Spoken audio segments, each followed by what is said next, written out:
Inglaterra e Argentina.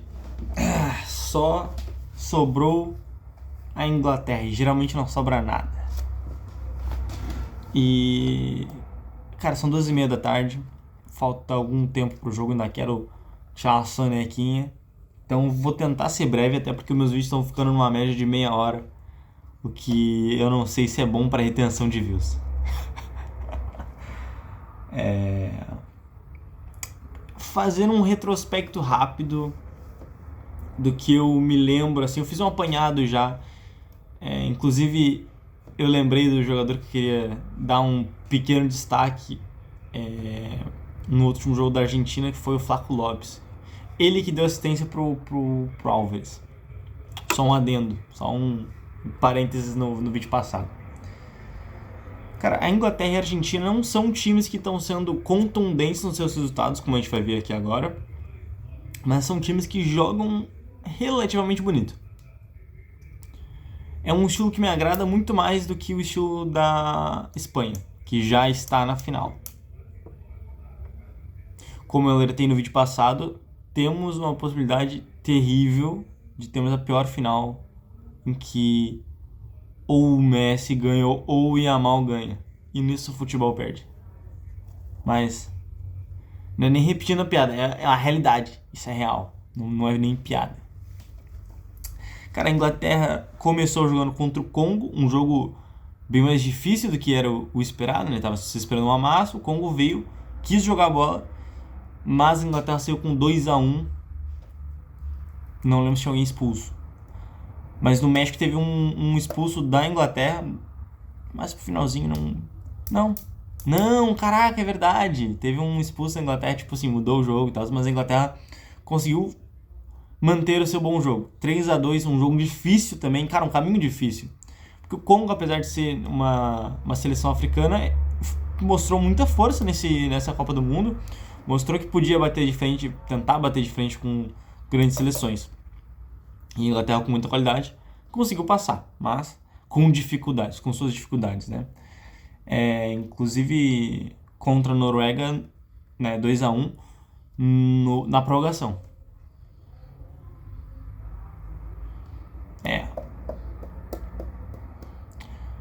E outro jogo que foi difícil, mas ao mesmo tempo que eu acho que foram jogos que propuseram de desafios para a Inglaterra, eu sinto que a Inglaterra tem muito controle. Meio que eles sabem quais riscos tomar e quais não tomar, e eles têm muito controle do jogo, mesmo não sendo tão contundentes. E nisso essas duas seleções são muito parecidas, talvez. Só que eu acho que por parte da Argentina é mais um cansaço ali, tipo, a gente tanca, então tudo bem, a gente começa a jogar daqui a pouco. Não sei se é bem tipo um controle, é mais uma altivez com razão. Tipo, eles podem estar sendo altivos e com razão de serem, porque eles estão muito acima de muitas seleções que eles passaram por. O caminho da Argentina foi relativamente mais fácil, mas, cara, é uma Copa do Mundo de várias seleções não tão fortes. Era uma Copa desenhada para que as seleções mais fortes pegassem agora da semifinal para termos a provável melhor final possível, né? Foi o que a FIFA pensou.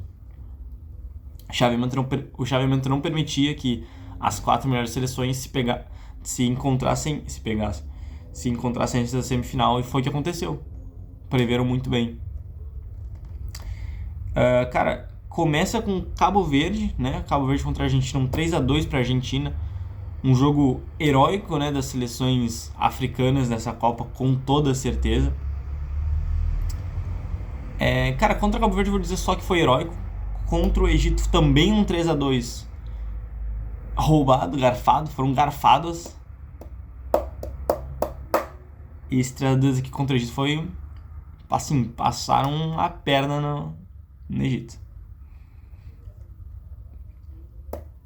E um 3-1 contra a Suíça, que desses aqui foi o mais tranquilo, digamos assim. Apesar de a Suíça ter jogado muito bem, apesar de expulsão, etc. Teve muita coisa estranha de arbitragem, mas eu vou focar no futebol jogar. Então, as duas tiveram caminhos relativamente Eu não digo difícil, porque assim, eu acho que pegar o México e Noruega é mais difícil que pegar Egito e Suíça, tá? Na minha opinião.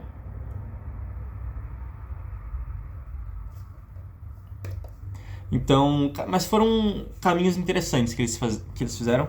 E nenhuma goleada, assim, nessa fase de mata-mata. Foram atuações controladas, não contundentes, mas por parte das duas seleções mostrando muita capacidade de marcar e de construir e segurar. Contra o México, a Inglaterra teve que segurar muito bem. O Guerri jogou muito bem, o Stones jogou muita bola nesse mata-mata contra o México, contra o Congo também. Não lembro se ele jogou contra o Congo, mas acho que ele tá sendo titular absoluto, se eu não me engano. Então é isso, esses foram os caminhos que Inglaterra e Argentina pegaram. Eu comentei um pouco mais sobre a Argentina, né? Falando do jogo da Suíça e falando... Acho que não cheguei a falar sobre o jogo da Noruega, da Inglaterra. Falei? Não, nossa, minha memória tá uma coisa. Vocês percebem que eu fico olhando toda hora pro caderno que eu não lembro das coisas. Cara, destaques da Argentina eu trouxe alguns e trouxe só uma mudança possível. Possível não, mas eu digo de que eu gostaria de ver. Cara, eu queria começar destacando o Depou. Eu já elogiei ele, mas eu vou ter que voltar a elogiar e eu estou com um certo medo. Eu tô muito interessado em ver qual meio campo vai dominar esse jogo. Porque é um jogo de meio campistas. Esse é o interessante do jogo. É um jogo de meio campistas. Quem controla o meio campo, controla o jogo. Isso é básico de futebol, né? Quem controla... É xadrez. Quem controla o meio, controla o jogo e muito provavelmente vai ganhar. Mas, num jogo em que a gente tem uma trinca de meio campistas tão bons quanto Inglaterra e Argentina, talvez os melhores meio campos, né? De novo, da Espanha joga bola, mas não é o meu estilo favorito. Tá entendendo? Eu falo do meu ponto de vista. Não me enche o olho ver a Espanha jogar. Não é aquele tic-tac. O tic-tac ainda era legal de ver. Posso assistir vários vídeos de tic-tac, sabe? Mas essa Espanha não me agrada visualmente. Eu olho assim... Tirando o jeito do estilo de jogo dos laterais, do De La Fuente, né? Nada de... assim, não gosto. Não me agrada. Não me enche o olho, como ele não cresce, assim. Não... Agora, a Inglaterra e a Argentina, apesar de eu não gostar da Argentina, tenho que admirar o trabalho do meio campo da Argentina. Sou obrigado. Começando o destaque com o Depou, que é o pitbull argentino, né? Que é o cara que morde e não solta.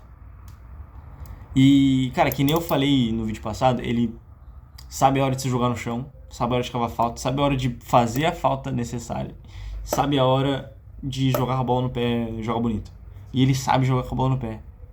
Eu costumava falar em 22, 23, eu falava: depois é muito ruim, cara, depois é muito ruim, depois não sabe jogar com a bola no pé, ele só bate. Mas esse é o Gavi. E realmente, cara, o Depou sabe jogar com a bola no pé. E joga bem. E acha passe. Meu, que cara bom. Segundo destaque é o Cuti Romero. Muito. Ele e o Cucurella na linha defensiva é os caras que eu mais destaco nessa Copa do Mundo, eu acho. E não só porque eu gosto, porque eles têm feito uma Copa do Mundo perfeita. Tipo assim, vi poucos erros do Cucurella e vi pouquíssimos erros de Cuti Romero. Jogadoraço. Não tem nem o que falar, né? Meio que todo mundo já tá batendo muito nessa tecla, então eu vou só passar.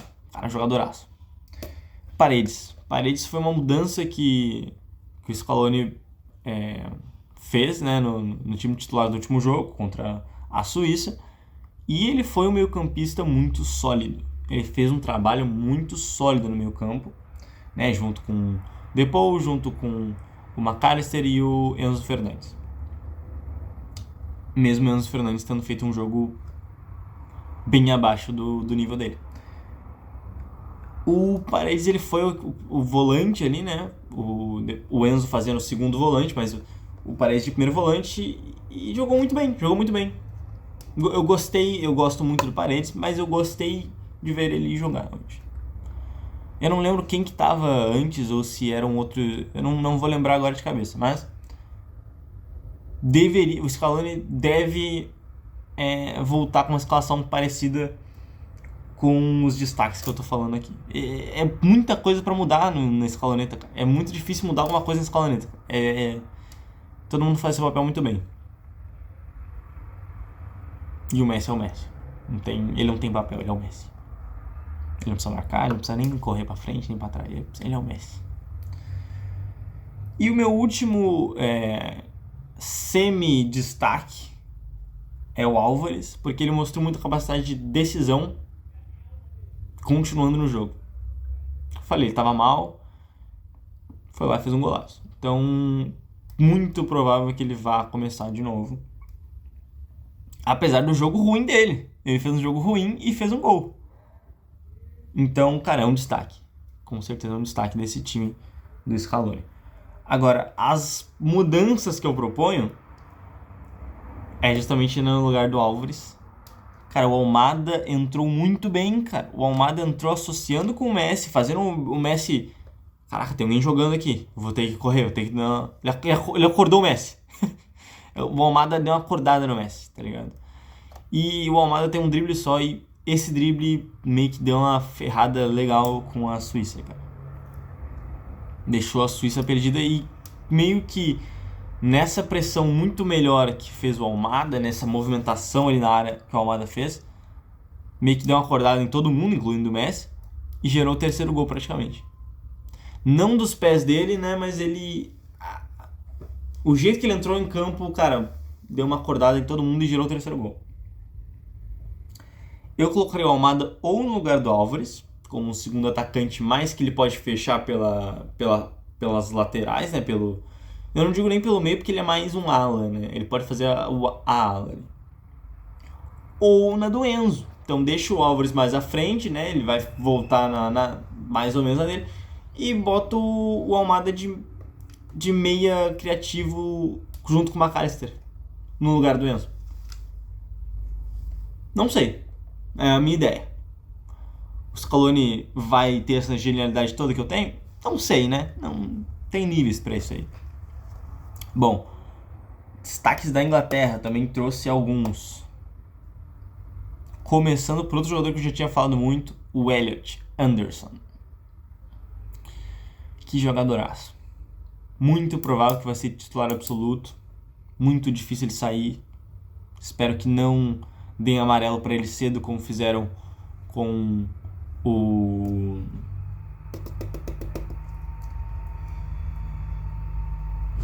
o Rabiot ontem contra a Espanha. Amarelaram o Rabiot cedo e ele não pôde mais marcar praticamente. Então meio que dá uma mudada legal no jogo isso. Isso ouvi do especialista, do sociólogo. Cara, o Elliot está jogando muita bola junto com esse meio campo, cara. Mas ele é um dos meus principais destaques, se não o principal. E ele é low profile, ele não aparece tanto. Segundo destaque é o Bellingham, que aparece muito mais, tem mídia. É o BL Gol, tá sendo o BL Gol de novo. Mas, cara, que jogador importante pro box-to-box, cara. Ele faz a defesa, ele volta, ele marca, ele corre atrás, ele prende a bola. Cara, é um jogador completo. E ele é do tamanho do armário. Ele é um armário no sentido físico. É muito difícil tirar a bola dele quando ele quer segurar a bola. Ele faz a parede, se joga no chão, se ajoelha, sempre se ajoelha. Eu acho muito engraçado isso. Toda vez que ele vai proteger a bola, ele se joga assim no chão, se ajoelha, se abaixa e dá um giro no chão. Ele adora fazer isso, ele adora brincar perto da terra. É um meninão aí de 20 e poucos anos. E o Rice, né? É praticamente os meus destaques da Inglaterra é o meio campo todo, na verdade. Agora que eu parei pra olhar. Que o Rice é muito bom na bola parada. O Rice é muito bom como aquele volante que não corre, não precisa correr, né? Não dizendo que ele não corre, mas tipo, ele não precisa correr pra jogar com a bola. Ele pega a bola e distribui muito bem. Então, Rice é muito bom. E ele é importante para esse sistema. Ele é tipo o Rodri, só que habilidoso. E o meu último outro semi-destaque, né? É da Inglaterra, o Kane. Por que semi-destaque? Porque ele faz um jogo muito abaixo contra a Noruega. Mas ele é matador. Ele sente o cheiro de sangue, e mesmo que ele não sinta o cheiro de gol, cheiro de sangue dentro da área, ele não chegue, não pise dentro da área, ele é muito importante pro Thomas Tuchel, cara. É impressionante o quão importante é a liderança do Harry Kane e a liderança do Jude Bellingham. E os dois no sentido de todo mundo tem que ajudar. Isso é algo que o Kylian e o Vini não têm. Eles não... Diferente do Kane e do Bellingham, eles não demonstram que todo mundo é igual, então todo mundo tem que correr atrás da bola, tá todo mundo que, tá ligado? Fazendo o seu trabalho. E não só a sua função, mas a função do coleguinha também. Tem que todo mundo marcar e todo mundo vai atrás da bola. Essa é a filosofia, pelo que me parece, do Thomas Tuchel, pelo posicionamento do Harry Kane e do Bellingham. Mesmo ele sendo de origem já, olhando a temporada do Bayern, olhando a temporada do Real Madrid, já sendo esses jogadores que voltam para buscar, que voltam para marcar, né?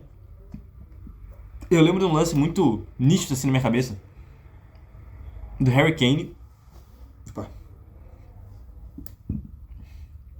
Harry Kane voltando dentro da área inglesa pra marcar e cara, ele dá meio que, não um carrinho, mas ele se joga assim, as costas assim na bola que o cara que o mexicano ia chutar.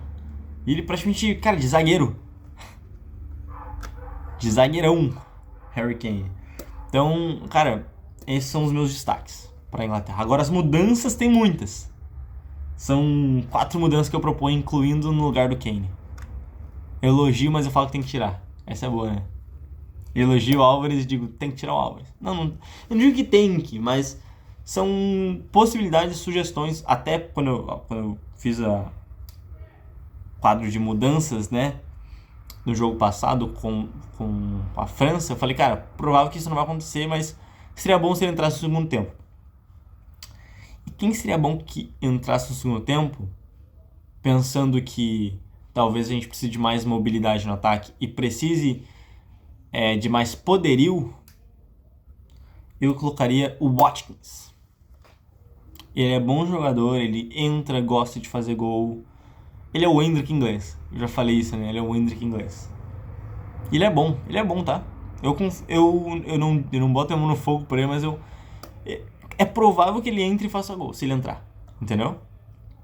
Ele não teve minutos nessa Copa, se não me engano. Ele teve poucos minutos. Igual o Cherki. O Cherki é outro cara pouco aproveitado nessa Copa.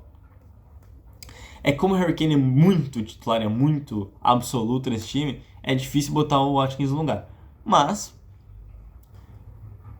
eu, por exemplo, no jogo contra a Noruega, realmente, poderia ter tirado o Harry Kane porque ele não estava ajudando em nada mais, porque ele estava morto de cansado em campo, e também não estava atacando mais. Então, cara, poupa o Harry Kane, até por poupar ele, cara. Então, digamos, cara, fez 1-0, tá nos 80, tira o Harry Kane e bota o Watkins. Ele corre mais, manda o moleque marcar, óbvio, né, não vai ficar moscando, que nem o Doué ficou ontem. E é isso, dá mais mobilidade, dá mais correria, os moleques mais novos no ataque, né? Bom, no lugar do Madueke, cara, coloca o Saka. O Saka entrou muito bem na partida passada, que nem eu falei que ele é do Arsenal, que eu não gosto dele, mas ele tem que entrar porque ele é bom. Ele é muito melhor que o Madueke. O Madueke é jogador de segundo tempo, talvez. Porque o Madueke na Premier League ele é muito legal, ele é muito bom. Tá? Eu sempre uso o termo muito bom, mas é um exagero, né? Eu tenho que achar um meio termo. Ele é bom, mas não é exatamente o termo que eu queria. Mas o Madueke ele é bom, cara. Ele joga bola. Ele joga. Ele vai pra dentro, ele faz o trabalho de ponta dele. De ponta ciscador burro. Só que eu acho que um melhor ponta ciscador burro pro jogo de amanhã, aliás, daqui menos de uma hora agora, é o Saka, tá? Porque o Saka ele volta, ele faz ala, ele marca, mas ele sabe a hora de ir pra dentro, ele cruza bem. É isso que a gente precisa num ponta, sabe? É isso. Cara, o Reece poderia muito bem entrar na do Konza, mas eu falei isso na partida passada, eu meio que voltei atrás na minha opinião, só que eu ainda acho que poderia sim o Reece James entrar na lateral direita no lugar do Konza. Só que eu entendi a importância do Konza também porque, apesar dele não ser tão bom quanto o Reece James, ele ajuda muito na marcação. Ele é muito seguro. Não muito seguro, mas ele é seguro. Não é um tipo Curele da vida. Cara, Gordon não pode ser titular, tá? Sinceramente. Se o Konza eu tenho dúvida, eu tenho absoluta certeza de que o Gordon não pode ser titular pra esse jogo, cara. Rashford provavelmente é a melhor opção. E eu não tô entendendo porque que não estão botando o Rashford. Botaram outro cara no jogo passado e não era o Rashford. E eu pensei, cadê o Rashford? E eu não gosto do Rashford também. Porque ele é do Barça. É fácil pegar quais são os times que eu gosto e não gosto, né? Porque eu falo muito. Não gosto do Barça. Não gosto. Mas, assim... Mas o Rashford é aquele jogador... Só que ele é daquele cara que, se for pra marcar, vai ter que ser um 4-4-2 pra marcar. E o Rashford vai ficar meio solto lá na frente. A não ser que tu obriga, ó. Vai marcar, moleque. Tá ligado? E creio que era isso. Esses foram os meus destaques e as minhas possíveis mudanças, substituições, né? Cara, são... Deixa eu ver aqui. Tô gravando com o meu celular aqui. São 3 horas. O jogo é às 4. Provavelmente já saiu a escalação. Deixe-me ver e talvez eu encerre depois de ver a escalação. Voltando com a escalação e com o Neymar, mudanças interessantes para os dois lados. Mudou os dois laterais da Inglaterra. Eu falei do Reece James e ele entrou. Parabéns, Thomas Tuchel. Agora, melhor ainda, entrou o Spence na lateral esquerda. Eu gosto muito do Spence, eu sei que ele é muita... Ou seja, é um jogo que a Inglaterra vai propor muito mais do que a Argentina. A Argentina veio pra se fechar, tá? Porque a Argentina sabe jogar fechada e ela sabe contra-atacar muito bem, tá? Não se enganem. Quando eu digo que vai se fechar, não quer dizer que... Como assim a Argentina se fecha? Pô, não... A Argentina sabe se fechar da maneira certa. Não é o Brasil que se fechou mal, não propôs jogo, não jogou no contra-ataque, não fez nada. A Argentina sabe se fechar e atacar ao mesmo tempo.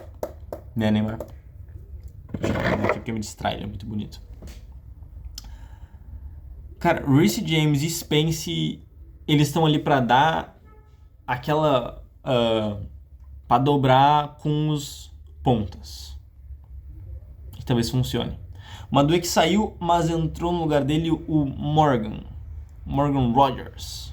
Conhecido mais como Rogers só, né? A gente conhece ele, acho que do Aston Villa, se eu não me engano. Posso estar muito errado também, né? Posso continuar com o Watkins também. Mas a Inglaterra vem num 4-2-3-1 pra propor mais jogo. Porque a Inglaterra sabe que a Argentina é muito boa com a bola no pé e eles não são tão bons se fechando. E a Argentina veio pra se fechar num 4-4-2 porque sabe que se fecha muito bem, vai atacar quando precisar atacar. Entendeu? Olha, eu vou dizer, a posse de bola vai ser da Inglaterra. É o que se desenha, pelo menos, tá? Agora, Pequenas mudanças aí na Argentina. A que mais chamou atenção foi na direita, num 4-4-2, o ala vai ser o Simeone, o filho do Simeone. O Simeoninho, que eu gosto muito. É um cara que, cara, é argentino, ele é do Atlético de Madrid, mas eu aprendi a gostar do futebol do Atlético de Madrid e aprendi a gostar do handball do Simeone. E, cara, pensa no jogador com força de vontade, é o filho do Simeone. Ele corre, ele marca que nem um louco. Se ele tivesse possesso. Ele fica louco, ele vê a bola e tem que correr atrás dela. Ele é muito chato, ele é muito bom. Com a bola no pé ele não é tão refinado como, né, um Anderson, né? Até mesmo os companheiros ali de meio campo dele agora, né, o Depou, inclusive o Paredes volta a ser titular de novo. Achei muito bom. Ele e o Álvares voltaram a serem titulares, né, depois do jogo contra a Suíça, por terem feito um jogo muito bom, né? Relativamente muito bom, mas bom. E o Simeone, ele não é aquele ponta muito habilidoso, ele é o cara que ele é praticamente um Fran Garcia, que corre muito e tem muita força de vontade. Vai na bola, dá combate. Ele é cara pra essas coisas. Ou seja, ele é muito defensivo, ele é muito bom defensivamente, né? Porque ele joga de ala, mas ele também jogava na lateral, joga na lateral. Mas ele é melhor aproveitado na ala porque ele dá profundidade, ataca as costas. Ou seja, ele provavelmente vai fazer a jogada de tacar nas costas do próprio Reece James. Eu acho, tá certo? Eu acho que não. Vai ser no Spence, eu acho. Agora perdi a noção, porque não tendo o visual me perco um pouco. Mas vai jogar as bolas das costas do lateral pro Simeone correr com essa bola e dar no Álvares. É uma jogada praticamente clássica do Atlético de Madrid. Então, cara, achei muito interessante. Cara, esse é um jogo que eu tô muito ansioso pra ver. Eu espero que dê tudo certo e quem eu estou torcendo ganhe. Porque senão vai ser terrível. Muito obrigado por ter assistido esse vídeo. Até o próximo. Até depois do jogo. Até, sei lá, umas 8 horas eu posto o vídeo aí. Com o Pedro. Até.